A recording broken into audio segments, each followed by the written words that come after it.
শুরু। আচ্ছা, আপনার এই যে ধান লাগাইছেন, এই ধানটা কি ধান, কি জাতের ধান লাগাইছেন? এটা বিনেশাত। বিনাশাত না? জি। তো আপনি আপনার পরিচয়টা দেন, আপনি এই আমার নাম মোহাম্মদ আবুল বশর। হ্যাঁ, আপনাদের এলাকার নাম বলেন। আমার এলাকার নাম হইল বাহুলি, বাহুলি পুরসভা ফটিয়ে। সিআইজি সভাপতি কও।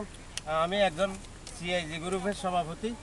আচ্ছা, আমরা তো এই কম্বাইন হারভেস্টার প্রদর্শনী করার জন্য আপনার জমি সিলেকশন করছি এবং আপনার জমির ধান কাটছি। এই যে ধানগুলো পরীক্ষা করে দেখেন তো আপনার কেমন পরিষ্কার ধান আসছে কিনা। এখন তো ধানগুলো মারাই করা একদম পরিষ্কার, যারা চালা করতে হবে না, এই শুকাইয়ে গোলাতে তুলতে পারবো আমি। আচ্ছা, তো এখন আপনার এই যে বস্তায়, মেশিনের সাহায্যে আমরা বস্তায় ভরে একদম ইয়ে করে ফেললাম, এতে আপনার কেমন লাগতেছে এটা দেখে? এটা আমার সাথে খুশি লাগতেছে। আচ্ছা, তো আপনার যদি এই শ্রমিক দিয়ে কাটাইতেন, আপনার কেমন খরচ হইতো এক একর আমি তো জমিতে? 1 একর জমি কাটাইতে এবং মারাই করতে অন্তত 9-10 হাজার টাকা খরচ হইতো।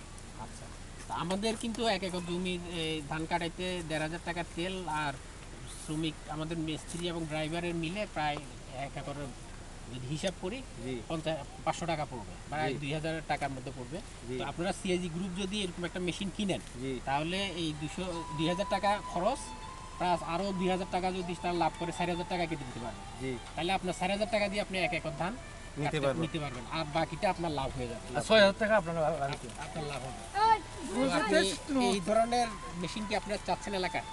আমরা তো এখন দেখতেছি যে আজকে দেখতেছি যে মারাই করার পরে আমরা তো এলাকাবাসীকে নিয়ে এই যে এই গাড়িটা যদি নিয়ে আমাদের লেবার খরচ থেকে অনেক অনেক কি উপকার হবে এবং লেবার খরচ কমে যাবে।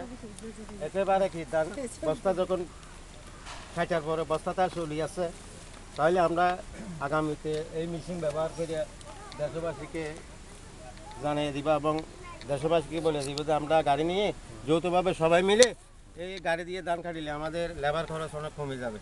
আচ্ছা, তো আপনার সরকারের কাছে কি চাওয়া এই গাড়িগুলোর ব্যাপারে আপনি একটু বলেন। এই সরকারের কাছে আমাদের আবেদন থাকবে যে আমরা কৃষকরা তো তেমন পয়সাওয়ালা নয়, সরকারও যদি আমাদের বুথ থেকে দিয়ে গাড়ি দেয় তাহলে আমরা বুথ থেকে মাধ্যমে গাড়ি নিতে সক্ষম হব। আচ্ছা, আমাদের এই প্রকল্পের মাধ্যমে এই খামার যান্ত্রিকরণ উৎপাদন, ফসল উৎপাদনের মাধ্যমে, এই প্রকল্পের মাধ্যমে কিন্তু আমরা ভর্তুকিতে এই যন্ত্রগুলো দেওয়ার ব্যবস্থা করব। আপনারা এটা ভবিষ্যতে নিয়ে আপনারা লাভবান হতে পারবেন। তা আপনাকে ধন্যবাদ। আসসালামু আলাইকুম। Fine fine fine.